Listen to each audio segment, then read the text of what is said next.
Hey everyone, welcome to another episode of the Backdoor Cut Show. With me tonight, I have Brian Zillum, who is the host of the Blue Hardwood podcast. Hey Brian, how are you doing tonight? I'm doing fantastic. Thanks for having me on the show. Excited to talk about this riveting Mavs ass kicking that took place last night. Yeah, the Grizzlies were in rare form, but the two teams meet again at the very end of the season, so we'll kind of see what happens then if the Mavs extract their revenge at that point. At this point, I doubt it because I think they actually play two more times, believe it or not. Yeah, we have kind of a weird schedule. Like we didn't play Oklahoma City. We just started playing them, and then Golden State. We played them earlier, but we still have several games against them. We got like a weird back end to our schedule. It's not like evenly spread out through the season at all. No, it's not. Especially with the Mavs and Grizz being like division foes, that doesn't really make sense. Yeah, and I wish honestly that we could have played each other maybe a little more before Jaren got hurt, because those are two marquee rookies this year between Luka Doncic and Jaren Jackson Jr. And we only got to see that matchup once, so that was kind of a bummer because that was one I was like really looking forward to. Yeah, I was as was I, especially it. With Jaren Jackson being that was like a kid that Dallas really looked at hard just because there was no realistic expectations that they were going to land Luka. So I know that was somebody Carlisle really, really liked. So that was somebody I was always trying to keep an eye on. And I know he was a beast in Summer League and talked to some Grizzlies people. And I know the expectations this year, he's pretty much exceeded everything. Yeah, he instantly loved here in Memphis for sure. Well, why don't you tell us about your show? Get a little plug in for the content that you provide for fans. I appreciate that. So, been doing the pod for a little bit now. I would say getting close to a year. This was just something I kind of ventured out and did on my own. I just wanted to kind of find a platform to talk Mavericks in general. I'm just a fanboy at heart, and I wanted to try to launch something off the ground personally. I'm actually not a Dallas resident currently. I'm actually Austin resident, but I've lived in Dallas pretty much my entire life. So I wanted to just look into something, and luckily enough, I came across the Anchor platform. So if anybody's out there dying to make a podcast, or they just don't know how, Anchor is a really fantastic software app. You can do it on your phone. I do shows all the time. It's very user friendly. You can do it on iPad if you want. It just gives you that opportunity where it's just like you don't necessarily have to have the software that's $400 to have this done. You could easily do it with a touch of your finger, and then the app's free, so that's always a plus too. And I'm as of January this year, I've joined the Pulse Podcast Network.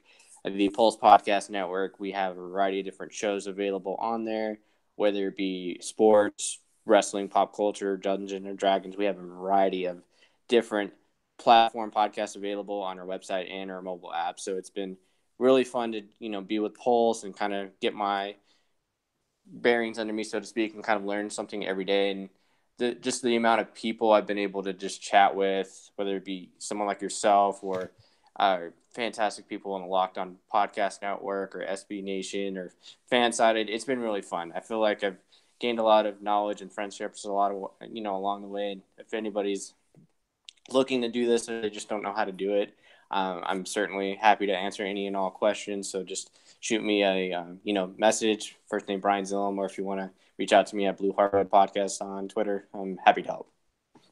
No, awesome. Yeah, having the age of the internet and podcasting is pretty cool. Can connect you to a lot of people you otherwise wouldn't have any interaction with. For sure, absolutely. It's been just the fact that I've been able to chat with people on the phone or on Skype, like they're in Greece, and then I'm here in the United States. It's been pretty amazing. Yeah, that is cool. All right, so let's jump into things. We'll talk a little bit about the Mavs, educate the Grizzlies fans just a little bit more. So, Brian, I want to know your thoughts on the Mavs-Knicks trade for Kristaps Porzingis that sent out DSJ and some other folks involved in it. Kind of what was your immediate feeling about it? What's the feeling around Dallas? And how do you feel about the direction of the franchise with that trade being in the books? Man, I'm still what my okay. So this has been almost oh God. I think it happened sometime early. I want to say what was mid January or pretty late January. Yeah, at some So point in January. yeah, so I'm still a little drunk just from the trade in general. To be honest, it's just like amazing the way it took place.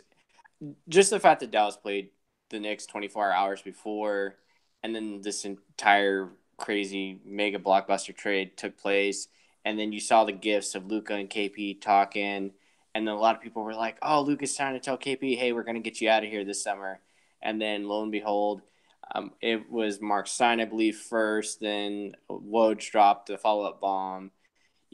This trade, just the fact that Dallas was able to land a superstar, fantastic. I just didn't think that someone like KP's ability and caliber was going to be available. Obviously, Dallas had a hard situation to deal with Dennis Smith Jr. The entire situation, if you've heard any of my shows before, I feel like at the end of the day, he handled that situation not the best of his ability. I think he got some bad career advice from his agent.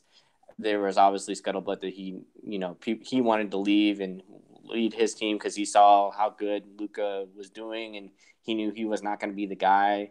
And just the fact that we were able to parlay DSJ, the dead body of DeAndre Jordan, Wes Matthews, who's great. Wes Matthews, great guy. Just unfortunately, we paid him way too much money. It hadn't worked out, and then you end up getting somebody like KP, functional player, and Tim Hardaway Jr., and then you get some kind of smaller paces, Trey Burke, and also there was one more. I should know this. Trey Burke. Oh, Courtney Lee, but he hasn't really. He's been playing sparingly, and just the speed that they were able to do this trade because apparently that day the trade happened, there was a conversation with KP and the Knicks front office around noon. Apparently Dallas reached out. It was like, hey man, is this hey, we've got this. This is our final offer. You interested? And then the Knicks were like done. And Yeah, that was like faster than you could send an email. I felt like it was just the notifications coming across the phone. I was like, oh, KP's disgruntled or whatever. Oh wait, what? He got traded? and just the fact that he gets to go to Dallas and kind of hang out with Dirk a little bit, and Dirk's his lifetime basketball hero. I mean, there's actually a great interview on YouTube if we want to search it. Just Dirk and KP talking about how they played in the great games in Africa. KP really looks up to Dirk, and I think that's a really cool moment for him. Obviously, there's an area of opportunity where he was ready to get out of that situation. To me, the Knicks ownership is, the owner in general over there, he's kind of like a doofus to me. put in a very, very nice way. He's too busy worried about his cover band than actually worried about running an NBA team on a day-to-day, in my opinion. But DSJ, he gets a new situation. He's actually been excelling. DeAndre Jordan probably going to end up somewhere contending next year. I was surprised he actually didn't get bought out. But a win-win for both teams, to be honest. I mean, the Knicks want to have cap space. They got it. That DeAndre Jordan's coming off the books. Wes Matthews is coming off the books. So they want to make a play for a big fish and then maybe try to parlay in other assets, whether it be, DSJ or get a high pick this year. So that helps them. And then with Dallas, I think they really, at the end of the day, they see what's going on with Anthony Davis and the Pelicans, and they see, we don't want to have a disgruntled superstar. They see how good Luka is right now. He's officially 20 now, but just the fact that he was almost an all-star at age 19 is just mind-boggling. So they want to try to expedite the timeline and process and make him happy and show they're willing to win now. And the addition of KP is pretty much, I feel like that shows, hey, he's hurt this year, and we're probably not going to make a playoff push this year. But next year, that's when we're going to be ready to bang everything out and just like hit the door running. And then especially since the Mavs are kind of struggling the rest of the season, there's no need to rush KP. So come September, I think the fan base is so ready to see what this team is going to look like with KP and Luka. They're so excited to see that first official pick and roll, pick and pop in a preseason game. It's going to be fantastic. So you mentioned the fighting for the playoffs. So do you think next year, like right off the bat, is y'all will be competing for a playoff spot again? I feel like if they weren't, it'd be very disappointing just because it seems like all the assets would be there. Luka this year has done so many things by himself with just a donkey of a roster. Just to put it out there nice. He hasn't really had anything around him yet. He's being able to go take teams like the Warriors to the final possessions like single handedly. He's been able to beat the Rockets by himself single handedly. So the things he's able to do. I'm just like, what if he's this good now? What's going to happen when he has like a full summer with the team and he has better players around him? It's just going to just be amazing to see what happens. And then with KP, obviously there's some questions like, hey, is how he's got, I think to say he's going to be busting outdoors right away, I think you got to give him at least probably a couple weeks to get fully acclimated because, he hasn't played a live NBA game in over a year. So you got to cut him some slack. But I think it would be very disappointing if they did make it. And then with the amount of cap space they have, they can do a lot of different things. I mean, depending on what happens with KP, is he going to sign the qualifying offer? I don't know. He might. If anything, if they sign KP to the qualifying offer, they could have potential up to $50 million they could spend in free agency. And they've got a trade exception where they could absorb somebody if, say, Orlando was looking to get rid of Evan Fournier. The Mavericks could just absorb a bad contract and just add him to the roster. And then that's another avenue that it can go to improve the team if they really wanted to. So do you guys have anyone in particular for summer of 19 that you think, there's all talk like Kyrie, KD, the Knicks. What's the word on the street for who Dallas would be targeting? Man, so many different things that they need right now. I mean, obviously they need some shooting. Personally, they need somebody that can actually shoot the basketball, and they need some bigs. Those who saw the game last night, Valanciunas has had his way with Dirk and Salah Mejri, so they're pretty soft in the middle right now. And they shot 7 for 40 from 3 yesterday, not very good. I would say, number one, I've been thinking about this for a while. I'm definitely a Chris Middleton guy. I feel like him paired with Luka would be amazing. He's a 3-and-D guy. He's obviously shown so many strides this year where he's going to get paid some decent money this summer. I feel like a 3-and-D guy paired with Luka would be fantastic. I do love Jalen Brunson, but if there was a situation where if he was like our primary point guard off the bench, I'm completely okay with that because he's fully, he's stepped up quite a bit this year. Being drafted in the second round, he's got so many opportunities to show, hey, I'm real. I can actually come in this league and start if you need me to. Brogdon from Milwaukee, another Buck I wouldn't mind having paired with Luka just because he's shown, former rookie of the year. He's going to be free. I like what he would potentially bring aside with Luka. Vujicic is another guy to look out for just because Brad Thompson with the Dallas Sporting News threw out a nice little nugget after the KP trade that Dallas would certainly look into signing Vujicic just because another fun fact, so Vujicic and Luka do have the same agent. So More of that going on, huh? Yes, sir. And then Cuban does love to build that relationship, so there's already that avenue where they can go. Now, ideally, I don't know how Vujicic, KP, and Luka would all fit together. They would be very slow and probably not very good defensively, although KP can hold his own. I don't think they would be very fast, but offensively, they would be a freaking nightmare to deal with. If you're rolling out Luka, KP, Vujicic, and let's say, I don't know, if they resign Dorian Finney-Smith, and then if they're throwing Tim Hardaway Jr. out there, that's not, that's pretty decent. That's, offensively too, especially with the bigs, they could do so many fun things with them because, Vujicic can come out and try to help out. He can drain a 3 every now and again too, and then just the fact that he can handle his own. The spacing would probably be a little weird, so maybe that's more just of a fantasy basketball hopeful type of thing. But I think for number one for me would be Chris Middleton. I know there's been kind of polls and such that the Mavs could be a potential landing spot for KD. For me personally, I think that's fool's gold. That's a market they don't need to be messing with, just because at the end of the day, Dallas has never been a destination for free agents, big fish free agents Uh-huh. for whatever reason. So I think it would behoove them to worry about maybe the second, third tier of guys that they've already got kind of like a 1A and 1B type of player. Let's add these like other guys that could be like solidify the starting lineup and just like be head busters. So that way, we're kicking ass right off the gate. So people like Milton and Brogdon, I think those would be the people they should go after. Anybody else? Another name to look out to. Goran Dragic out of Miami, depending on what happens with him. I know him and Luka are tight buddies as well. Yeah, I've always liked Goran. I feel like he doesn't get enough credit for a lot of the work that he does. Yeah, he's been hurt a lot, though. I think that's the thing. Yeah, he's a fun guy to have. So so Memphis has this draft pick situation kind of looming over their heads from a Jeff Green trade of yesteryear, where it's our first round pick is top 8 protected this year, top 6 next year, unprotected the following year to Boston for a trade we made back when we were trying to be contenders. Mm-hmm. So that being said, Dallas, is running pretty thin on first round draft picks at this point.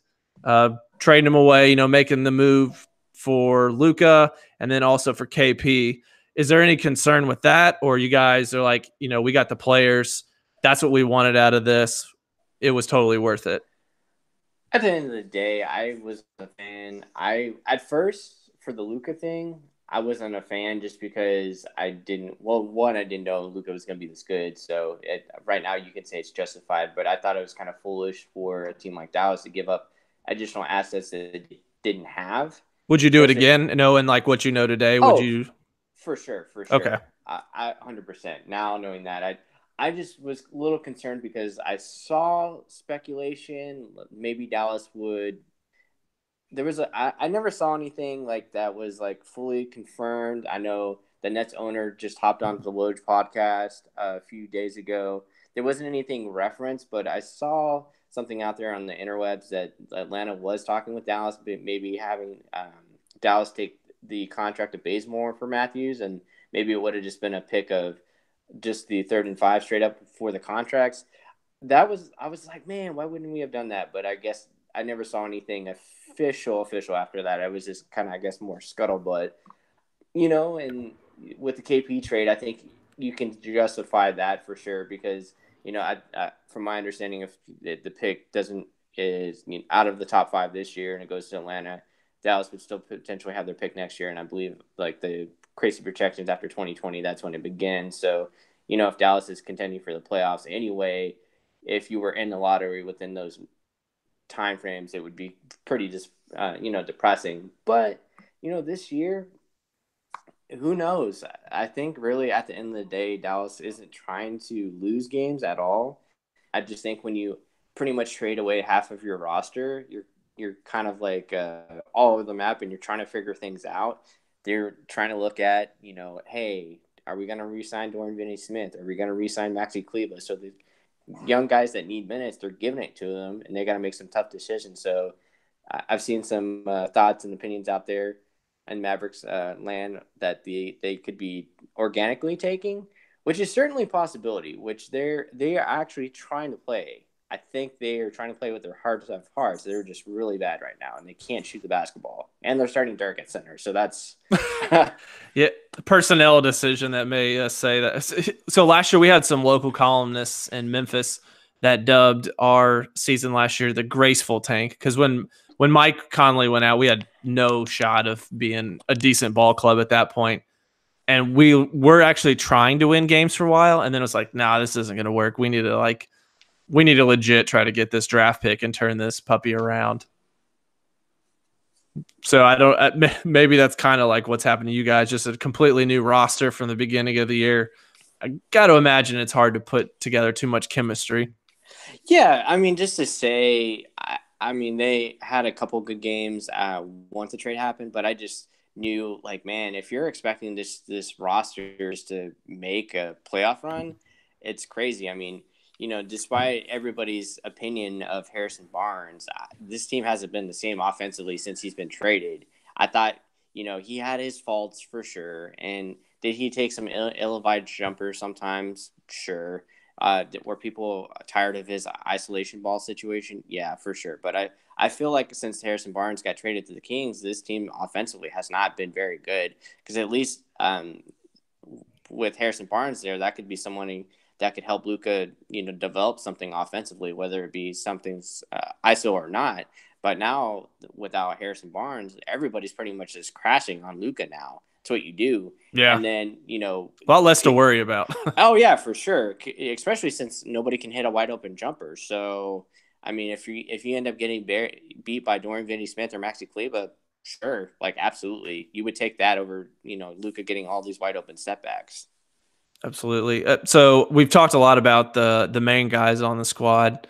Who's someone that, for if you don't watch a lot of Dallas basketball, when the Grizzlies play Dallas again, who should we be on the lookout for? Oh man, I mean, we've talked a lot about Dorian Finney-Smith already. Maxi Kleber. Maxi Kleber is actually from the same hometown in Germany from Dirk, so a lot of people didn't know that. I do like Justin Jackson. I feel like that could be a guy maybe that could be starting for a position next year for sure. If there was a situation where if Dallas allocated their money in different positions and they wanted to kind of throw a cheap flyer out there, I do like Justin Jackson's game a little bit. I feel like he just hadn't really got enough time or run in the league so far. I saw a lot of what he was able to do in college. I mean, this was a guy who could play. He's from Texas originally as well, so I think that's a guy that you could look out for. Anybody else? I mean, Solid measure, no. I mean, but anybody else of importance on the bench, on the bench is hurt right now. Barea. Everybody knows Devin Harris at this point, but Justin Jackson, that would be a fun one. I don't know if Kostas Antetokounmpo, the brother of the Greek Freak, will get any run come the closer to the end of April when the Mavs and Grizzlies play again. But maybe that could be a fun guy to watch out for. What's with Dwight Powell? Is he good or is he not good? I'm always like I don't watch enough Mavs to know, but I'm always curious about him. Man, he is an interesting character just because effectively last year, so many people were just frustrated with Powell because he kept on doing these. He was trying to be almost like just a prototypical big in this game today and try to shoot jumpers and 3-pointers. And it's just like, no, Dwight, what are you doing? And then last year, Carlisle kind of like reevaluated his role. And it's like, Dwight, look, if it's not outside 5 feet, do not shoot the ball. And they pretty much primarily established him as the rim running big. And I think that's pretty much that's his role. I mean, when he's done doing that, I don't know how many times like Brea or DSJ when he was still here would throw alley oops like to him, and it amazes me because that's all he's going to do. He's going to run to the rim, and yet teams don't know how to defend that. It's just like, what are you doing? And over the past few games, he has he knows there's not a lot around him offensively with Lucas, so he's been trying to pick up his slack a little bit. Now I believe he's still only shooting below. He's definitely shooting below 20% from threes. So for all intents and purposes, Mavs fans do cringe when he does shoot a jumper outside 5 feet, but he's a functional piece that you can have on your bench for sure. I mean, I believe he's only making $10 million. He does have a player option next year, but I can't foresee him opting out. That's a guy, he's 6'11", 240. He could probably put on a little bit more muscle, so to speak, but for what he does, he's functional. I mean, this guy almost averaging 10 points a game and about 4 or 5 rebounds. So, it's fine. Is he good? I wouldn't go that far. I think he's solid. We'll go with solid. So like on a good team, he's probably the second big off the bench, maybe.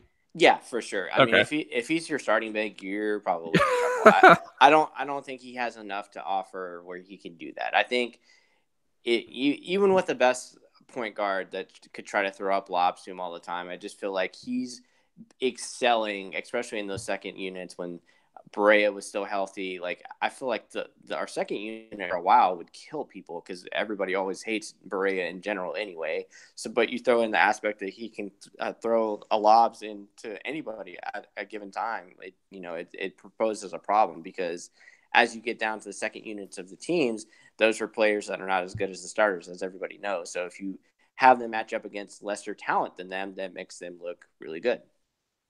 Yeah, definitely. So moving to a guy that maybe remembered more fondly from in Dallas than Memphis, I would say.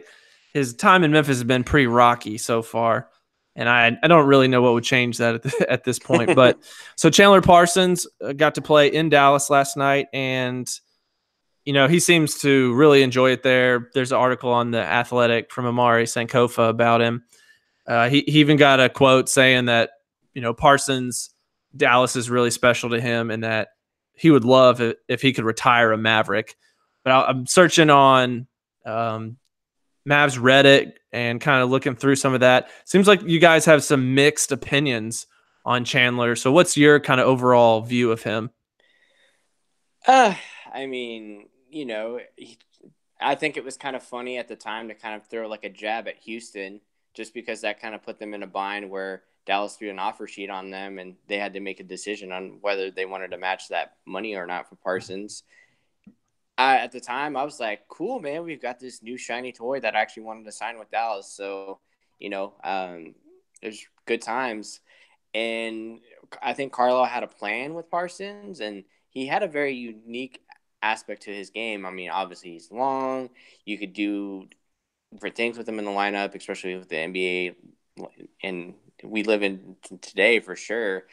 I don't have any, ill will versus Chandler for sure. I think at the end of the day, I mean, he does have what's a nice word to say? He has douchey aspects of his personality for sure. A little Oh bit. yeah. Yeah, for sure. I mean, he did a fashion models show bit one time at the All-Star game, if I remember that right. So, he's a very good looking fellow, and he likes to flaunt that. So I just, and he likes to go to the club for sure. And I think it's funny because I believe when he signed his offer sheet or his official, contract, I believe Parsons met him up or Cuban met him up in a club somewhere in Florida. So I don't have any ill will versus Parsons. Unfortunately, he got hurt, a lot. And to the Mavs' credit, they saw something that, a red flag, whatever it was. Casey Smith, the head of athletic trainer of the team, was like, man, I don't know about this, because usually the Mavs are pretty open to take flyers on people that have been injured in the past. But Casey Smith has been a guy on the Olympic roster, so he's very highly thought of throughout the NBA, especially if you're going to be somebody on the Olympic staff on the day-to-day basis. But man, when he signed that big fat money for with Memphis, I was like, man, really? Oh, okay. I mean, you just gave Mike Conley like $200 million, but feel free. And I'm not sure what the complete tally is. Have we made it 82 games in Memphis for Parsons in his career yet? Let's see. He's got no, he's at 78 right now. So we might actually get to see that in year 3. We might get one full season, barring if something happens. I mean, since he's come back, he's averaging 17 minutes this season, which was more than I thought that he was going to ever be able to play. He was a plus 23 yesterday. Yeah, but I think that's kind of skewed. Like literally everyone on our roster except Justin Holiday, I think, was a plus something. And that is not indicative of our actual team. I'll tell you that. No. I did want to ask you a question. So yeah, I don't know how much solid substance this was, but was Memphis really entertaining trading their pick for if you took on the dead body of Parsons last year? I do not think that was actually something we were looking for. At least I hope not.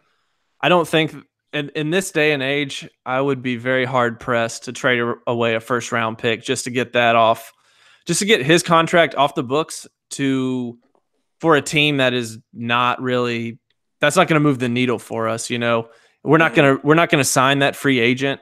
So that money doesn't really do us any good, I guess.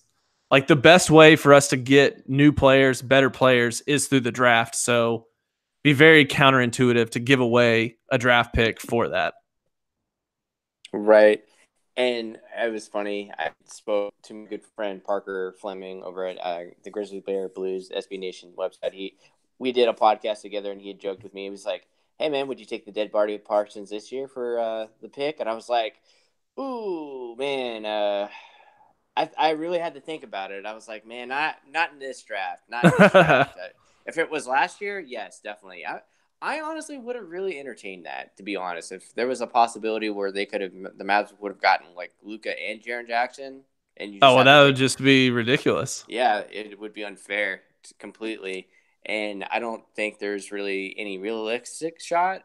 I was having dreams uh, this summer, Zach, where I was just like, oh my God, I got to just put myself in the right place. Is there a possibility we could get Luka and Zion Williamson on the same roster? Because the way the Mavs started, they started awful. They were like 2-7 and just getting just drilled Uh-huh. everywhere.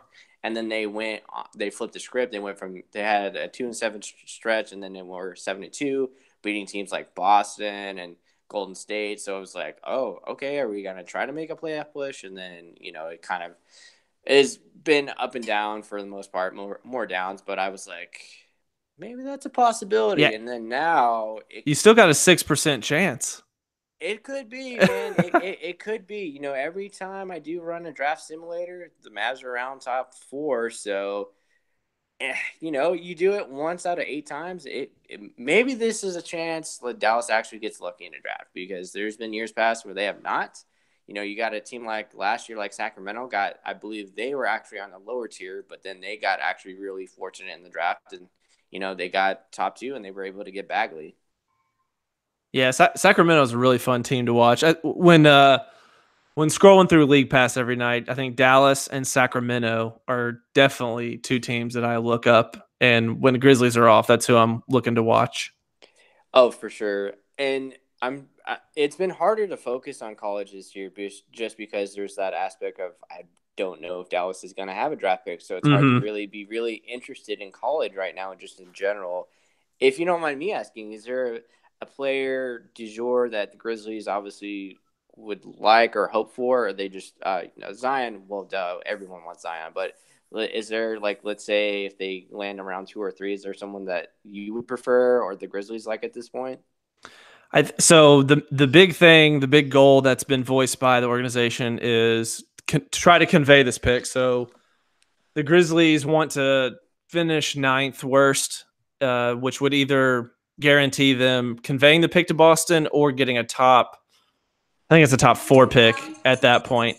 Okay. But something that Memphis has lacked for since probably like Rudy Gay is like a really good scoring wing. So RJ, assuming you don't get Zion or RJ Barrett's probably the top of the list. Like I assume he is for most people, but I think he would be someone that you could really count on moving the needle for Memphis. Yeah, because it's really thin at the just like the wing in general. Like you try to look up the top players just on this draft this year. I mean, it's a lot of bigs, a lot of point guards, and you've got just. I'm in Austin. I haven't really watched Texas basketball that much. I'm kind of surprised that Jackson Hayes is a top 10 projected pick, and I'm just like, really, this really skinny dude who's 6'11" and 220. Okay, that's Yeah. cool. I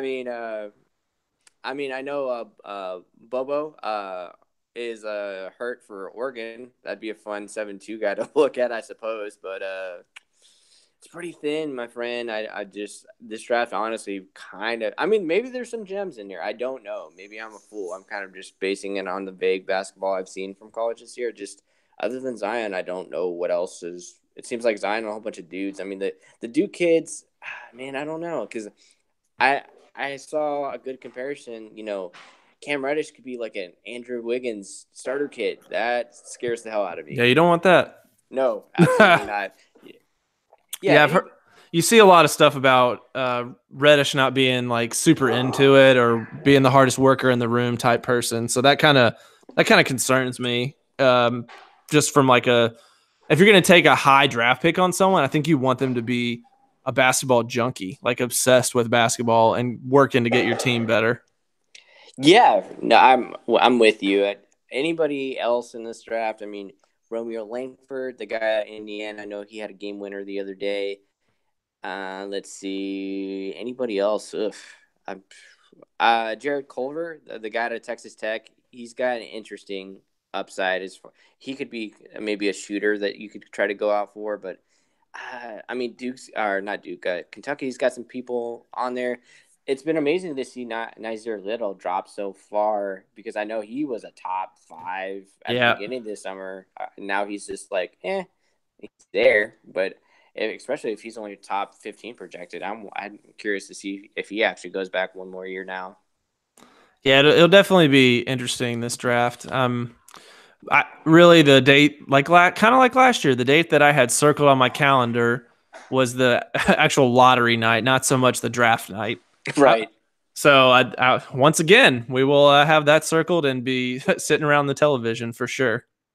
Yeah, I will certainly be there with all intents and purposes because I think it's like a weird thing if there's a possibility where I think if Dallas gets picked before Memphis and like Memphis has a chance, they both have a chance to be in the lottery at the top 4 together. It's really weird. I don't know like how that exactly works because you would think if like they went in some type of random order, it would be random. But if like one team gets bumped to 8th, then Memphis can be in the top 4 and Dallas can be in the top 4. It's very confusing. I've never really understood how that works. Oh, that's a whole nother topic is how the draft lottery quote unquote works. For sure. Definitely. Cool. So Brian, I appreciate, coming on the show and everything. Any final thoughts? Oh man, this is going to be a long 20 games for if you're a Mav or Memphis fan. I just really, hopefully if there's a situation where Jaren Jackson Jr. comes back, hopefully Grizzlies fans could enjoy him. And then for the last Memphis game of the season, I'm trying to actually look that up right now for any Memphis people out there. If you want to go try to check Dirk out one more time, I would certainly suggest it because I know there hasn't been anything official yet, but I feel like in my heart of hearts, this is going to be his last hoorah. So that'll be actually Wednesday, April the 3rd. No, hold on. No, actually, fake news. I am so sorry. That will be Memphis. I'm trying to actually look this up. It's all a blur at that point. So yeah, it'll be April 7th. Cool. It'll be 5 p.m. Central Standard Time tip. So those wanting to see Dirk one more time, or if you want to see Luka the first time, go see it because I imagine around that time, I don't know if the tickets will be hard to get, but probably not. So go see him. Why not? Oh yeah, they're pretty easy to come by at this point. So just put yourself out there another month, and you definitely right. And I was going to suggest if anybody's if you're looking for ticket options, the Pulse Podcast Network actually has an official ticket provider. If you want to go to tickblitz.com and use the promo code PULSE, all caps, that'll save 5% off your purchase. So check it out. Awesome. Again, this is Brian Zillum, host of Blue Hardwood. You can find him on Twitter at Brian Zillum and at Blue Hardwood. Appreciate it, man. Absolutely, man. Thanks for having me. Have a good day. You too. Bye.